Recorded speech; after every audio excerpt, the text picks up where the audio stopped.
This is about learning to observe. You want to look at an apple like you never have ever before when this session is over.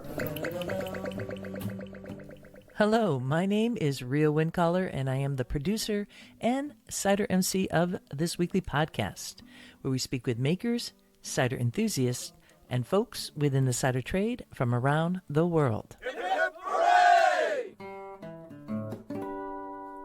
Bringing us into episode 424 of Cider Chat, we heard from John Bunker, telling us that once we listen to this episode, we're never going to be looking at an apple the same way, because we're going to be understanding all the different parts of an apple.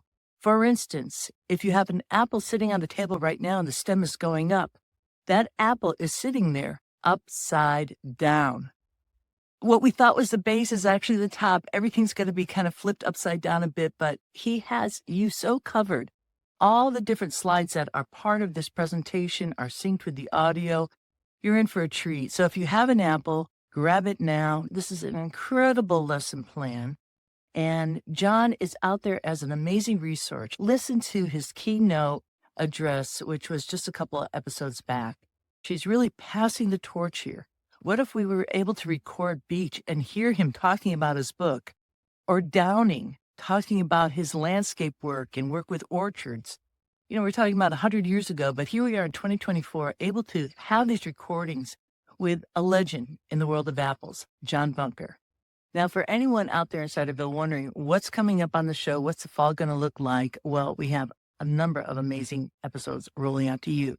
In last week's episode, I had a little sneak preview with someone from overseas who we're going to have on the podcast. Yeah, just have to watch that episode and see that little view there. And then following, we'll have another sneak peek here right now. I'm holding a cider up to the screen. This is from Prince Edward Island in Canada. This is from Red Island Cider. And I'm really excited to try this apple. We had a guest podcaster at Red Island Cider speaking with the maker. The two of them both attended the French Cider Tour in 2022. So I'm sure it's going to be a hoot. We'll get that all produced and ready for everybody. So there's a lot going on and good times to come. I hope the apples are abundant where you are, or the cider cup is always full. Either way, it's time now to grab a glass and enjoy this presentation with John Bunker of Super Chili Farm, based up in Palermo, Maine, talking about describing an apple phenotypically. Today, I'm going to talk about how to describe an apple phenotypically, which means by the physical characteristics of the apple. I've been attempting, and I say attempting because it is very difficult to do, to identify apples for about 40 years or so. And one of the key things about it is to learn to describe an apple accurately. That's what we're going to do today. And what you're looking at now is an apple that is right side up. In the U.S. and maybe in Canada, but definitely in the U.S., we illustrate our apples upside down. And if you look in particularly older European apple books, they depict their apples right side up, which means like this. The slide is showing the stem is the bottom of the apple, and the concave part, the basin, on the opposite side is the top. The odd thing about the apple is that the base is at one end and the basin is at the other, which makes it a little bit wonky.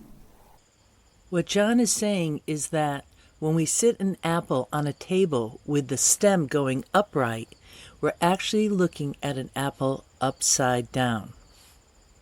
So the basin is at the apex, and the base is at the bottom, the cavity is at the bottom, and so forth. Why do we want to learn to do phenotyping of apples? One is to get to know the apples that you grow. I would recommend that if you grow 10 varieties or 100 varieties, that you phenotype all of them. Draw a picture of them, take a photo of them, and then describe them, learn to describe them. What is the shape of the cavity? What is the shape of the basin? And so forth and so on. It just helps you to know your apples. Also, it's really absolutely essential to identifying apples. Because let's say you think you have Gravenstein and you don't know Gravenstein's well. So you open up Dan Bussey's book or some other book and you read about it, it's like, well, it's a striped apple. But if you read these texts, like the Illustrated History of Apples in the US and Canada, or Beach, Apples of New York, or whatever, they talk about all these parts. And that's the only way that you're going to actually be able to look at your apple and say, oh, this is a Weinsapp or this is a Gravenstein, except by sort of general observation, because maybe you've seen them so many times you know. But especially when you get into the ones you don't know so well, it's going to be how you identify your mysteries. Also, I'm involved in something called the Maine Heritage Orchard in Maine, and we're preserving rare historic cultivars, and that's how we document them. So especially if you're into historic preservation, that's really key. It's also really important when you're out in the field, because you can write down what you see. And we can confirm and correct the mistakes in our nurseries and in our orchards, which is essentially identification. But every nursery in the U.S. currently has mistakes in it. There are no exceptions, and any nursery that tells you otherwise are delusional. The other thing is there's mistakes in every collection, and there's mistakes in people's backyards, and so forth and so on. So we want to correct those mistakes, or maybe we want to correct them. Also, it's a way of standardizing and sharing your information with people you love, or people you work with, or people you don't know, but might be interested in what you're doing somewhere around the country or around the world. And we talked a lot yesterday about DNA profiling, which is a big part of what I do. But with the DNA profiling work, in other words, identification through DNA genetics, is only possible by comparison. So that means what I call the reference panel, the database, is essential to doing DNA identification, and the reference panel even has mistakes in it, unfortunately, which we're working on. The challenges to phenotyping. There are issues around agreement of the definition of the different parts and also how to describe them. We'll talk about some of that. And I'm working with others around the country to streamline that and to find agreement.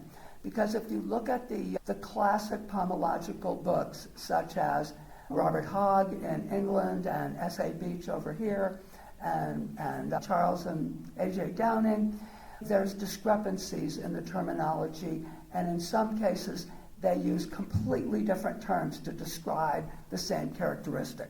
So one of the things that is a real challenge to this, but not insurmountable, are the discrepancies or whatever. Also, there's errors. You might have a super rare historic Pacific Northwest apple, for example, and actually Bussey is wrong because the historical texts were relying entirely on phenotypes, and some of them didn't get it right either. So that's a challenge that you can work on with me in the future if you want. And also the variability between apples from the same tree of the same cultivar. Now these apples that you have in front of you, does anybody know what this is? Okay, this is Hudson's Golden Gem. And if you look at each one of these apples that you have, let's say you have 4 in front of you, each one of those is different from each other. And you could get 10 apples from the same tree of Hudson's Golden Gem, and every one of them is a unique individual. Not genetically, they're genetically identical, but phenotypically they're a teeny bit different. They're also different from site to site and year to year. One of the things we're doing now is taking genetically identical individuals, say Hudson's Golden Gem, we'll use that as an example, from different parts of the U.S., and then phenotypically describing them to see about regional differences in phenotypes. I always start with my name, or my initials, and the date, and then the name of the apple. Now in this case you can write Hudson's Golden Gem, but if you don't know, you use a unique identifier, like today's date, or you write the Smith apple from Walla Walla, or whatever. You come up with some unique thing so that when you put this into your pile of 100 IDs and you pull it out, descriptions, it's like, oh, which one was that? So you want to have a unique identifier. Then the location, we don't know some of this, so you could just use, whatever you want. But I write down the location of the tree, the road, the town, the county, the state. These all are going to matter both for your records and especially if you're going to try to do an ID. Has anyone sent in any apples for DNA profile? Okay, so they give you a unique letter and number for your accession that you send in. If you've done that, that wants to go on here too. And any synonyms.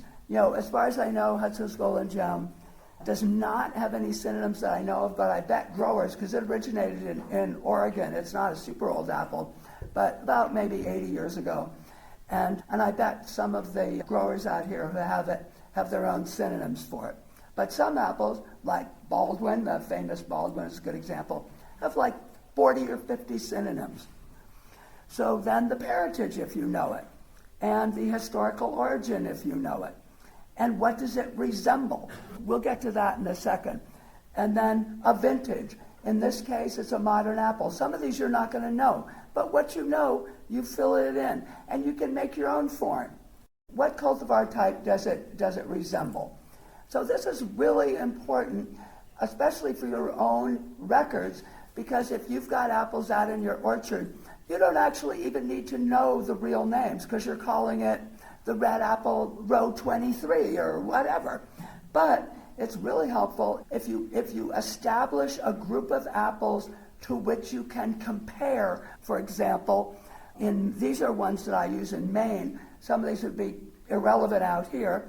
But I've got Baldwin. Cavil Blanc is that super ribsy one, if you know it. Duchess is stripy. Famous is almost solid red, and so forth. But I've also included Red Delicious and Golden Delicious. And if I was going to say, what does this resemble, just because I've never seen it before and I'm just trying to remind myself, I'd say probably Golden Delicious. I mean, it's not, but it sort of vaguely resembles it. So I might write in my notes, okay, so it sort of resembles in shape. It resembles Golden Delicious or something that you have in your head. I did not bring a ruler, which is a bummer. But anyway, the first sort of like description that we're going to do is the size of the apple. And the size of the apple means the diameter, not the circumference. And it means the diameter at approximately the equator. The diameter of Hudson's Golden Gem, we're just going to pick on Hudson's Golden Gem, will vary depending on, was the orchard, has it a lot of nitrogen, is it a wild tree in an abandoned orchard that you found, and so forth and so on. But relatively speaking, it's a useful term. And I even put it in centimeters for those that use centimeters. 5 centimeters, for those of you that don't know centimeters, is really important because that's 2 inches. And under 2 inches, we say, is a crabapple. Over 2 inches, we say, is not. So if you want, you can sort of guess. Obviously, we're not looking at small or very small. And I'd say, if I had my ruler on me, we're looking at probably medium or medium to large. Then I write down the shapes of the apples. And every apple has multiple shapes. This is also tricky when you get into identification, because apples, if you read the historic text, they'll say, it's roundish, oblate, and sometimes conic. Is that a help? Yes, it is a help, because you're going to identify apples and describe them in their totality, not by one characteristic. Although I've never seen a West Coast Hudson's Golden Gem before, but we grow it in the East, and ours look a little bit different. But as soon as I saw this, I knew instantly it was a Hudson's Golden Gem. And that's just because I'm familiar with it. And we talked about that yesterday. Also, that certain apples, especially the ones you come across a lot, you're going to want to know them instantly. And you don't even need to know why you know them. You just look at it and you go, Hudson's Golden Gem. But in this case, this apple is conic, and it's also a little bit ovate, and it's definitely oblong. It's not roundish. Now we're getting into stuff that is not so intuitive. If an apple is regular or irregular is when you look at it with the stem facing you, like a bird's eye view. When you look at an apple like this and it's round, that means it's regular. And that is a very useful term, because whether the apple is cultivated or uncultivated, it won't matter. This is something that if an apple is irregular, most of them will be irregular. Now, another thing that I didn't, maybe I mentioned it or maybe I didn't, the reason why you have 4 apples in front of you, if you do, I hope, or 3, or, I like to have 12, is because then you can see the commonality of the cultivar. So if you have 1 apple, like if I just have this, and this is the only one that anybody's handed me, and I'm unfamiliar with Hudson's Golden Gem, I might wonder, well, is this an anomaly? Are they usually rounder, or are they usually more oblate? You don't know, but if you have 10 of them, or 4 of them, or 12 of them in front of you, some of my friends, they like to have 20. So they can just lay them out, and you just see, okay, this one it's a conic cultivar, or whatever. So when an apple is ribbed, and you can see that on the right here, that is called irregular. And if you see it oval from the top, well, actually from the bottom, from the stem end, it's also considered irregular. The most famous irregular apple in North America, Roxbury Russet. So then we have the overall color.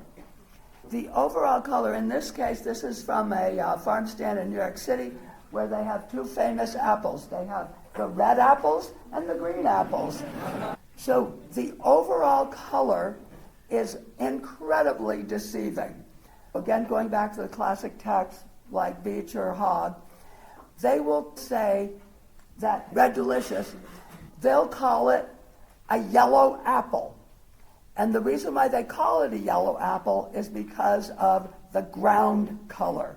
The ground color is like the canvas before you paint it. When I was first getting my apprentices into helping me with this, they would describe apples using classic text, and I'd look at something like Baldwin or whatever, and they'd say, it's a yellow apple. I'm like, what? No, this is not a yellow apple. And then I'd look, oh, I get it, because the ground color is yellow. So when you'll read an old description, it will say, a yellow apple almost entirely covered with red. So the overall color, to me, has nothing to do with the ground color. It just is your impression. So Hudson's Golden Gem, it's not perfectly this way, but I'm going to say what it is. It's a russet apple. Is it 100% russet? No. But what is your overall impression? It's russet. Many apples, any apple, you can say red striped. Maybe that's your overall impression. Or maybe purple or pink or whatever. But you also, again, for your notes, you want to be able to go back and go, oh yeah, that was the pink one, or whatever. So the ground color is what's beneath the stripes and the blush. And here we have one of the most famous historical apples of the entire world in North America, called Duchess, or Duchess of Oldenburg. In Europe, sometimes Borowinka. But this is technically a light yellow apple or light green apple, but I would never write that when I was writing down my overall impression. I would call this a red apple or a red striped apple. The skin can have stripes or not. Now, genetically, stripes and blush, so in this case, the St. Lawrence which is it's a like Quebec apple or Nova Scotia, New Brunswick, very old historic apple. It is very stripy. Brock, which is a relatively modern, about 100 years old, apple from Maine, is not striped. It is only blushed. We'll look at blush in a minute. Stripes and blush are not genetically the same. They are determined by different alleles or whatever. So an apple can be striped but not blushed. It can be blushed but not striped. And we're going to learn more in a second. Here's Harrison, which is not blushed. Now, maybe sometimes Harrison can have a very light blush, but not in my experience.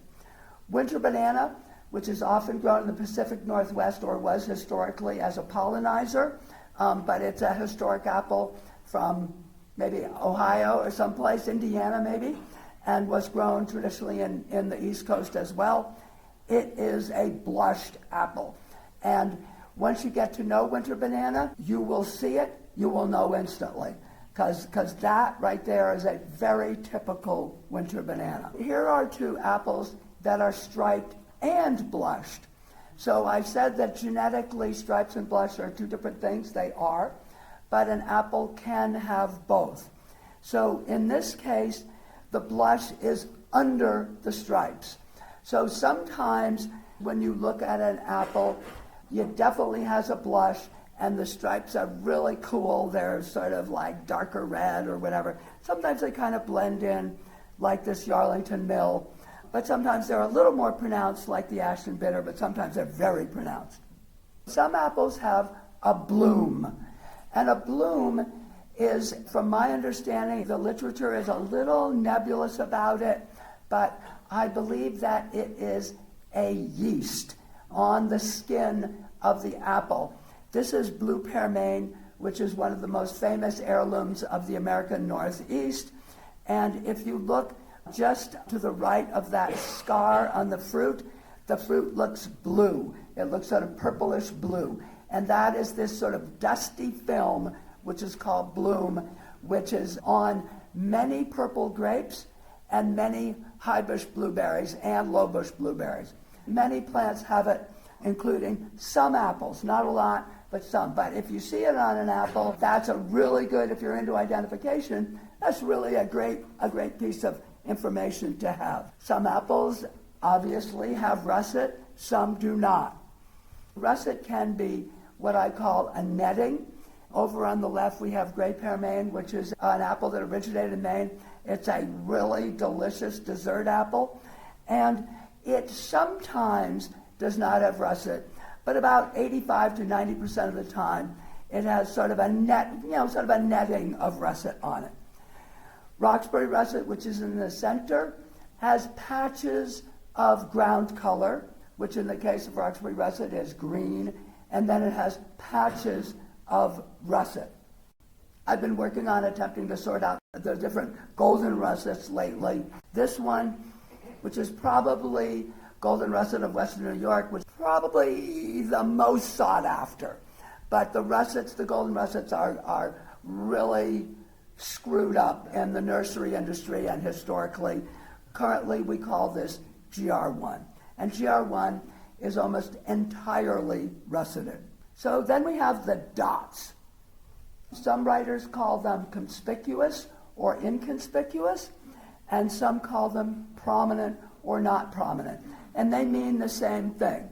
And this apple on the left, which I photographed at Geneva, and which I just totally love, I don't know what it tastes like, but it is just so incredibly beautiful, has very conspicuous or prominent dots, as does the Vermont historical apple Stone. The dots can be prominent, but they can also be abundant or not. So here's the Cox's Orange Pippin. This was also photographed at Geneva, but the dots would be called prominent, not super prominent. One thing about the abundance of dots, most apples, if you look super closely, they are really numerous because they're so tiny. But what we're talking about is what is sort of like visible when you just kind of look at it. If we look at our Hudson's Golden Gem, I would say they are incredibly numerous, but they are not at all prominent. So if you held this apple arm's length away from you, you could almost say there weren't dots on it, even though if you look closely, there most definitely are. Here's another Vermont historic apple called Bethel, which is really famous for its abundant, numerous, and conspicuous dots. So the dots come in different colors, too. Looking at our Hudson's Golden Gem, I would say that these dots are either, they're not white, they're not gray, that you could say they were russet and you could say they were tan. But you can write down, there's not really like multiple choice here. It's what do you see here in those dots?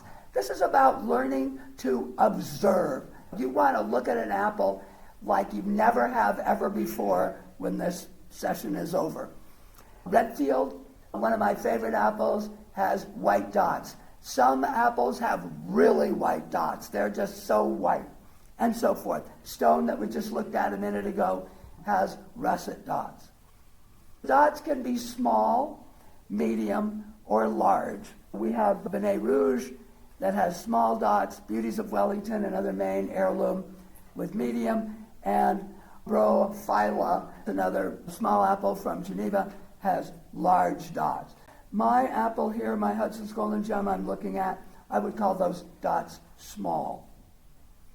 The dots can be rough, sunken, stellate, or areolar. This is really geeky stuff. The rough dots, you can feel them. You can close your eyes and run your finger gently over the surface of your apple, and you can feel them. It's a really good descriptor.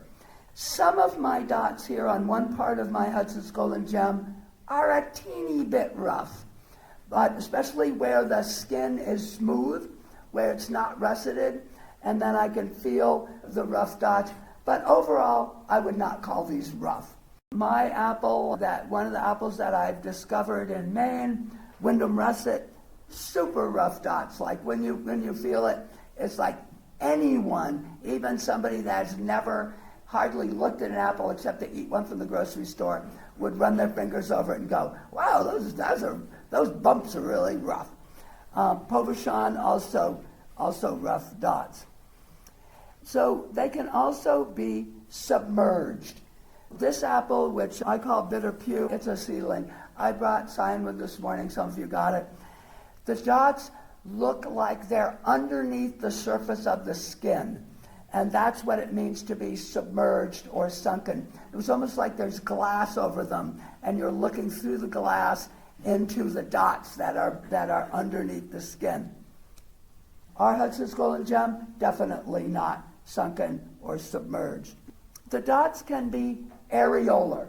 Areolar generally means that there's a darker part of the dot in the center and it's surrounded by a halo.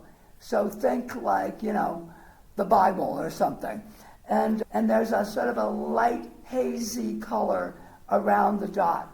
And in our case, these you could almost call areolar, but what I'm seeing is a sort of a tan dot with kind of a little russet halo around it. So you could call it areolar. Stellate, I did not take a photo of stellate because they're really hard to find, really hard to see, but stellate means star-shaped, and occasionally you'll find dots that are star-shaped. This is northwestern greening. It has like a dark part and then kind of a glowing halo around it. That is areolar. Here's our apple right side up. The base, which is where we're going to go next, which is the cavity, which is the stem end. The base is the base, not the basin. So the stem can be small, medium, or long, and at some point we're actually going to give people, as we start to digitize some of this stuff, we're going to see if we can come up proportion of the depth of the cavity, which is the depression around the stem, and the length of the stem. But right now, we're just looking at it and saying, it looks short, it looks medium, it looks long. So Golden Delicious, really long stem. Hudson's Golden Gem, I call that long. That's a long stem. The stem can also be variable. You could see my Golden Delicious in the center. My red tip, which is a Malisioensis, has really long stems. And if you look at it, those are 4 random apples of red tip. They're all really long. But because of how the apples grow in the cluster, some apples can be shorter or longer than others. One of the instances where having multiple apples in front of you, if you're describing them, is really handy. The other thing is, if you get commercial apples, like let's say you're practicing, and you say, okay, I'm going to go to the grocery store and get a bunch of different, because you can go now and get 6 or 8 different varieties. They're all mostly all modern, but it can be fun to do. But a lot of times now they clip off the stems, which is a bummer. But if you go to a farm stand or if you grow them yourself, you can usually get them with the stem still on them. In some cases, the stem is not a defining characteristic. I don't know Cosmic Crisp well enough, but I bought those at a grocery store. But some, like Pound Sweet up there, which is also known as pumpkin sweet in some areas, always short. And you'll get to know that. So you'll get to know that some apples that you find, the stem is like not really a defining characteristic, but others really defining.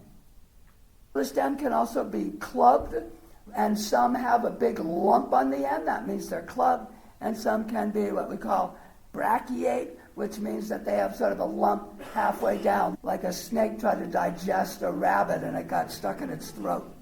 The cavity is the depression around the stem. All pomological books, all descriptions will talk about the cavity. It's like a term that you need to know. And the cavity can be narrow, medium, or wide. And again, we can, in the classic text, they don't define that, but we're working on ways that we could define it. And also, like, where is the end of the cavity and the beginning of the shoulder or whatever? It's a nebulous thing, but some apples, the cavity is really narrow. It just looks really narrow. And others look really broad and wide. So it's worth noting what you think of. And I would call Hudson's Golden Gem narrow to medium. And that's also okay to punt and say narrow to medium or medium to wide or whatever. Ben Davis, which is classically narrow, Wolf River, classically wide, and Williams Pride, somewhere in the middle. The depth of the cavity can be shallow, medium, or deep. And again, we're talking subjective here. You could also do this by looking at the apple cut in half, but some of them you look at and it's like, ooh, that is really deep. And others you look at and it's non-existent. Some have virtually no cavity at all. I would call my Hudson's Golden Gem here probably medium, somewhere around medium. This is one of the first kind of weird technical terms, but very important. We have the slope angle relative to the stem if the stem was perfectly straight upright. If it is gentle sloping, we call it obtuse. If it's medium, we call it acute. The obtuse is like the bunny slope if you're a skier. The acuminate is like the double black diamond if you're a skier. And the acute is somewhere in between. We think of acute should be the steepest. It's not. It's the in-between. So our apple here is somewhere between acute and acuminate. So it's pretty steep. It's not as steep as they come, but it's pretty steep. It's bordering on acuminate. The cavity can also be lipped. A yellow bellflower does it pretty typically. Pewaukee, if you know Pewaukee, does it like sometimes 50 to 60 to 80% of the apples can be. These are 2 small apples. There's Bean and Ann Trio, both from Geneva. Those are definitely lipped. The cavity can be russeted or not. So, we talked about russet. For some apples, it is a defining feature if the cavity is russeted. For some, it's sort of occasionally it is, occasionally it isn't. The chiseled Jersey, fairly russeted, and the silver cup down below, and a local seedling that we have in our neighborhood, which we call Everett Cunningham, which is a silver cup lookalike, but it's a old seedling. Those heavily russet and very much a defining characteristic. Wolf River, if you know Wolf River, it is 98% of them have a huge russet cavity. There's others, red astrakhan, if you know red astrakhan, always very russeted. Many apples, never. So it's a very handy descriptor. Some apples are greenish around the stem, and that's also really handy to know. Cortland, which is very popular in New York and New England, almost always has not russet around the cavity or in the cavity, but it has a greenish patch, as does Liberty. Now we'll go to the basin. And again, we have our apple right side up. The basin end is at the apex, and it is the location of the calyx. And the calyx is the dried flower. The calyx can be small, medium, or large, and it can be open or closed. And when it's closed, you cannot see into it. The calyx lobes are very tight against one another, and many apples are that way. And one of my Hudson's Golden Gem is closed, one of mine is partly open, and two of mine are definitely open. When they're open, you can see right into, you can look into the heart of the apple. You can see right inside. So this is variable, at least, what we'd want to do if we were writing a collective description of Hudson's Golden Gem, because Dan Bussey's book wasn't complete or something. We would all look at our calyxes, we'd write down how many there were, and then we would come up with a number, like, 80% are open or whatever, and then we'd say, okay, we could say it's an open calyx. Some calyxes, like a Nehu and Kingston Black, I'm not familiar enough with either variety to have seen thousands of them, but the ones that we have very much open. The calyx lobes are the little remnant petals around the perimeter of your calyx. This is one place where the classic writers all invent their own terminology.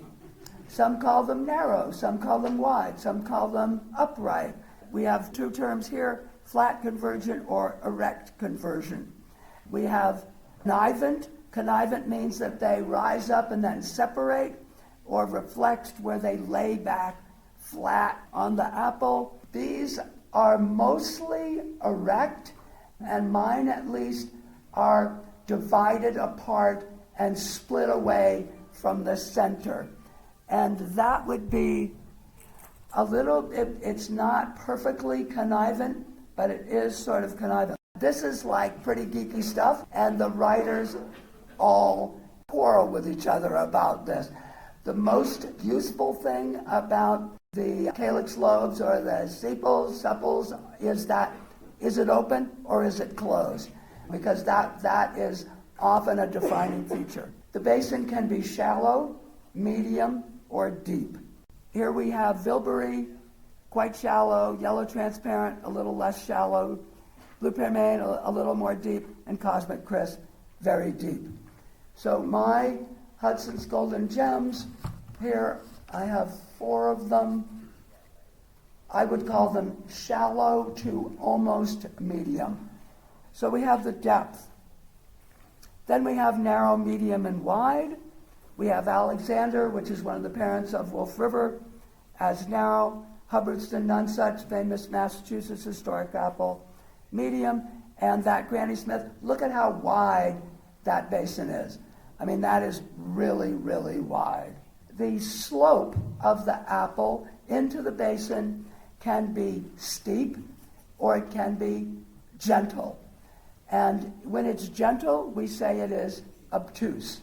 When it's steep, we call it abrupt. We do not call it acuminate or acute. That's only in the cavity. In my Hudson's Golden Gems, this one, you can't really see it, but I'll hold it up. It borders on abrupt, almost steep, whereas this one, very gently shallow. If you have 10 of them, you can write mostly obtuse, sometimes abrupt. That's what the writers said. When you get home, pull out Bussey, or if you have any books on apple descriptions, and read them, and you're going to see how vague a lot of them are about this stuff. But to some apples, here's one over on the right, Belle de Bascoup, European cooking apple. It is really abrupt. It just dive bombs into the basin.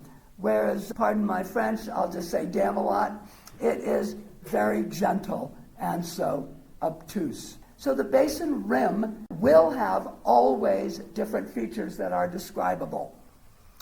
When it is very smooth to the touch and the look, all the way around the perimeter, we call it regular. With my Hudson's Golden Gems, these are not regular.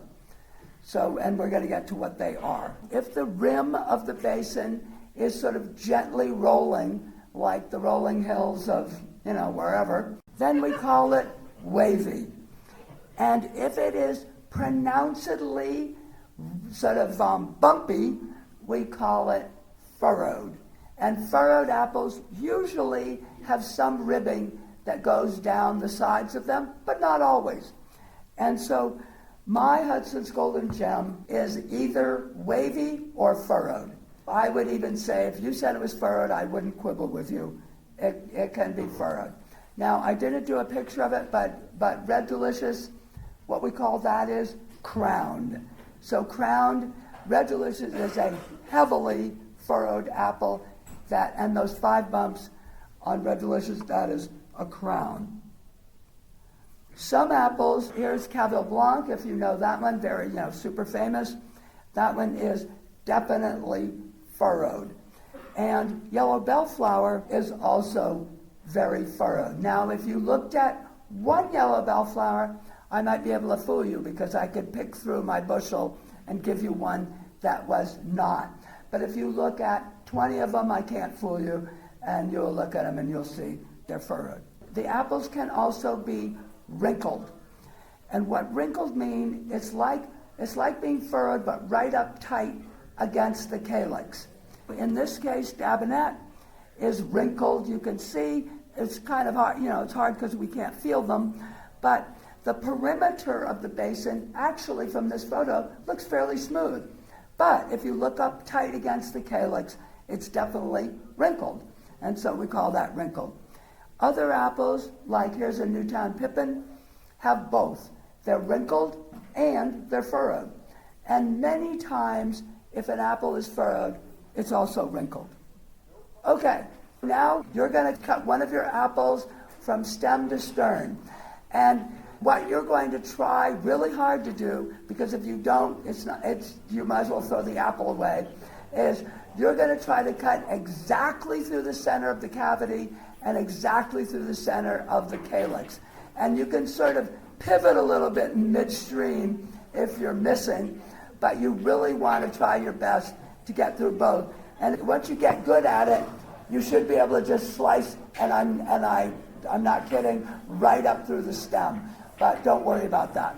Okie dokie. So now we've got our apple in front of us. Remember, this is right side up. This is just sort of a general look at what we're looking at on this slide, but we're going to go through all these parts. So the first thing that we have is we have what's called the calyx tube. So the calyx tube starts at the calyx and goes in towards the center of the apple. And if the calyx is open, now you know what an open calyx is, you went right through that big opening. The calyx tube, some writers say it can only be 2 things, conical or funnel shaped. But it can also be urn shaped. And an urn shaped funnel is just an inverted cone. It's like a subset of a conical calyx tube. Now, I don't know how good your eyes are, but here's one of my Hudson's Golden Gems, and it has a really long conical calyx tube that goes almost all the way up into the center of the apple. Another one of my apples is a different apple I just cut up. This also has a conic tube, but it's much shorter. This is another reason why, if you're writing a description that you're going to put in your catalog or your little book you make for yourself, or, for a much bigger purpose, you don't want to cut one open and then describe the calyx tube. You want to cut open 3 or 4 and then say, oh, okay, that one that was really long and conic is an anomaly. They tend to be shorter. With conic tubes, some are quite small and very flat conic, and sort of more like this. And then others very narrow and long, or narrow and short. It's a worthwhile descriptor to do as you're describing your apple. Okay, so a funnel-shaped tube looks like a funnel. It's got that inverted triangle part, and then it has a cylinder. And does anyone have a funnel-shaped tube? Oh, okay. So, awesome. Okay, so this one, that one that I showed you at first, is almost funnel-shaped. It's more like elongated conic. Does anybody have a short conic tube? Okay. So my guess is that with Hudson's Golden Gem, that in general, it's a conic calyx tube, but going to be risky to say that they're always like that. In the calyx tube are the stamens. And the stamens are these little tiny hairs. These stamens can be marginal, which means that they're out towards the opening of the calyx. They can be median, which means they're sort of halfway up the calyx tube. And if they're basal, it means that they're way in towards the center of the apple. And with Robert Hogg, the British pomologist, he was really into stamen location. Often the codling moth, the first thing they do is destroy the calyx, and then they wreck where the location of the stamen. So if you live in the world of codling moth and you're trying to describe apples, what I do is, where we have a lot of them, I'm always looking for the apples where the calyx is still intact. You also can't tell if the calyx is open or not, if it's been attacked by a codling moth. One thing I've begun to work on is how do we define a small, medium, or large core? And all the pomological writers, they just say it's small, medium, or large. They give no criteria at all for how you're going to define it. The vascular tubes, which are those 10 little dots, you can say the core begins there, or you can say the core begins in where the opening is. We'll get to the opening in probably a slide or two. So what I've been doing is going into, mostly using S.A. Beach, Apples of New York, getting him to declare what's a large core. So I found some, including a yellow bellflower, and then I take my apples of yellow bellflower, measure the diameter of the core, and then come up with a proportion. So that once we do this for about maybe 10 apples each, classic historic apples that the writers called small, medium, or large cores, maybe we can come up with a proportion to the diameter of the apple. Because it can't be the size of the core, because you take an apple like many of you know, Wixon or Dolgo, even if the core took up the whole apple, it'd still be a small core. And that's not what we're talking about. We're talking about the proportion of the ratio of the size of the core to the ratio to the size of the apple. Get out your knife and cut across the equator. Cut it across the middle, not towards the apex or the base.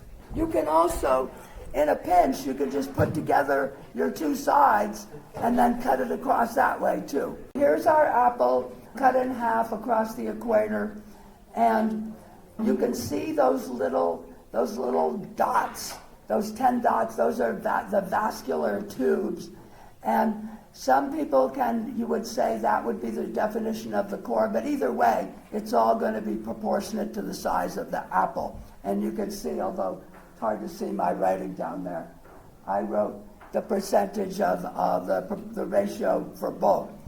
But I would say that my Hudson's Golden Gem is sort of I'd call it a medium size. It's not huge, it's not tiny. Some apples, the core is really big, noticeably, especially once you start looking at lots of them, or it's really small. And some, back when there was a sort of a real applesauce industry, before they just took, essentially junk culls from the packing houses, but they grew applesauce apples, then the small core was highly prized. So there are reasons. And then many of the classic cider texts, very old, will talk about the value of a large core, because they'll say that more of the good stuff is in the skin and the core, not in the flesh. Now we're going to hop back to the one we cut the other way, and the core can be close to the stem or close to the calyx or centered in the middle. If anything, I'm only looking at, I could look at two. If anything, I'd say my core is really up towards the stem a bit. Are people seeing that, or are you disagreeing with me? So if I was going to make a pronouncement about Hudson's Golden Gem, we would say it was sessile, meaning that it is closer to the cavity or the stem.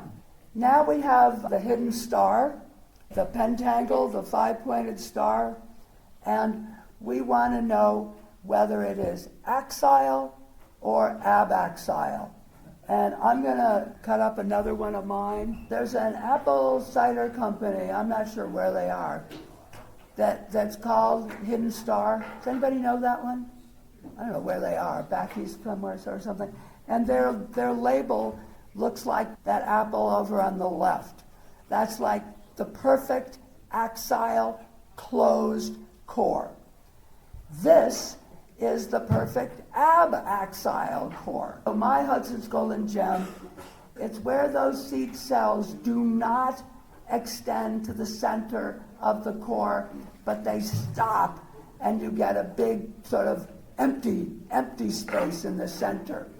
Here's another one of my Hudson's Golden Gems I just cut apart, and it's almost axile. It's still sort of, this one I would say is incompletely pollinated, because some of the cells look a little weird. I don't think this was fully pollinated. I'm going to cut open another one just to see what we get. What are people getting? Are you getting axile or abaxile? Axile. Abaxile? Okay, here's another one.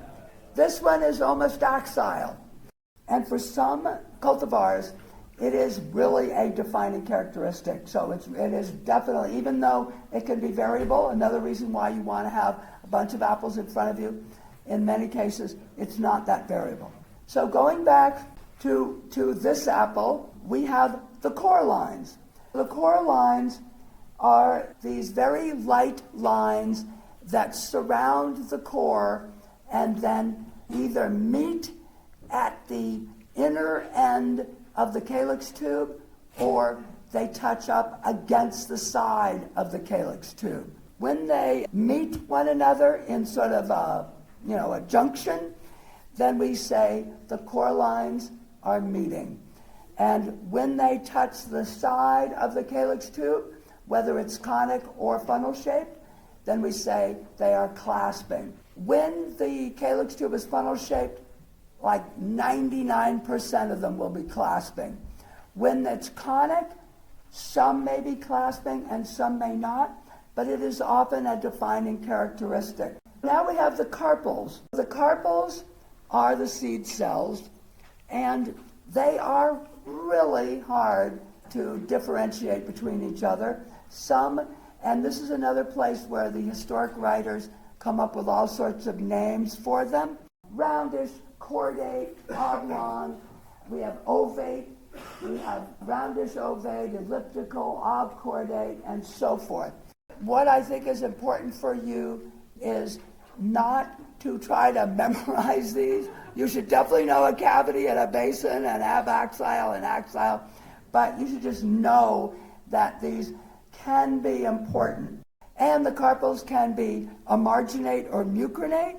And they're also really hard to see because you've got to cut right through the perfect part of the seed cell to even see this. And in emarginate, they point back towards the center of the apple, and when they're mucrinate, they point away like an almond. Also pretty interesting, especially with the apple that we have, and this is definitely an important characteristic, and this is one that can be a defining characteristic. Is the seed cell smooth or tufted?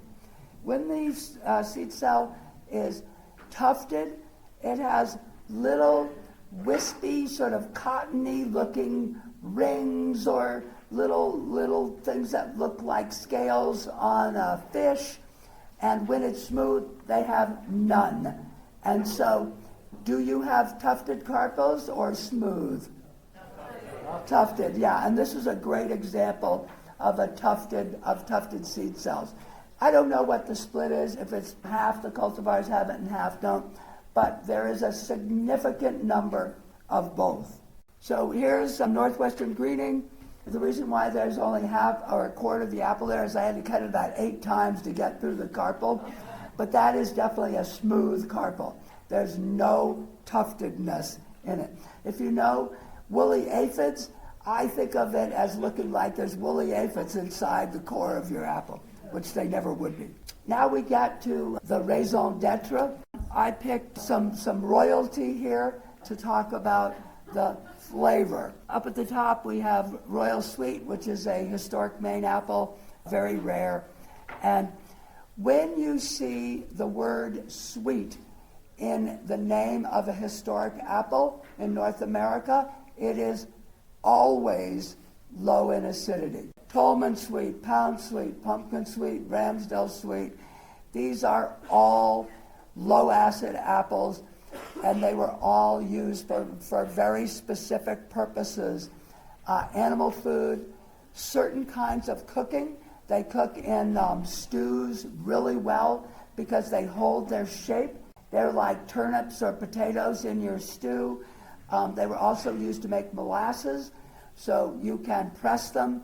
You have an insipid cider with no acidity, and then boil it down like you would maple syrup, and then you can get a shelf-stable molasses that is indistinguishable from sugarcane molasses, and you can keep it for years.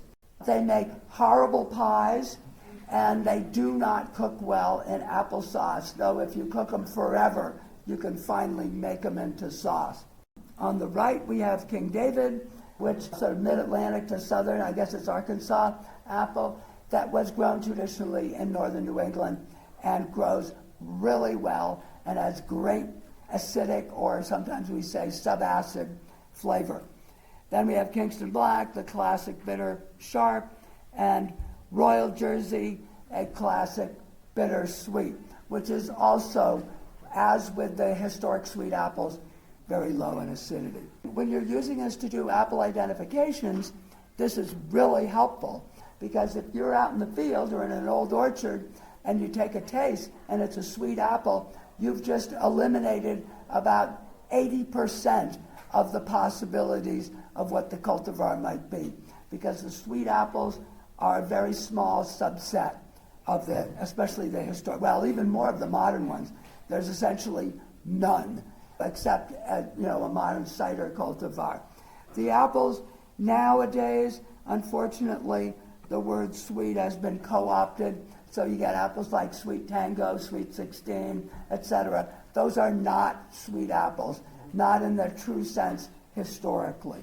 The last and the most important question for me is, what is it about this apple that I can describe it and I won't forget it? So if I look at my Hudson's Golden Gem, and on my key form, which is what you're looking at, down at the bottom, I'd write something like, well, it's, partly to mostly russeted, it's roundish ovate, it has a fairly long stem, it tastes, how does it taste? Is anybody trying it? Maybe we better taste it. What is it? Is this a bitter sweet? No. Is it a sweet? What is it? Does it taste like a pear? In Maine, they taste like a pear. So what I do, and I say in 20 words, but it could be 40 words, whatever, is write your general impression of this. Because what you don't want to do is go back to the form and go, oh, what was that abaxile apple that I found the other day? What you want to do is you want to look at the bottom and go, oh yeah, it's that elongated chronic russet apple with a long stem. And then it's really handy. Also, you go and look at your form or your scrap of paper or whatever and say, oh yeah, it's abaxile. And that's all helpful, but having that overall impression is really valuable too. So for more information, I have a book. You can get it from our website, which is called Out on a Limb Apples. And sometimes you can from some bookstore, but we're not on Amazon. Thank you very much.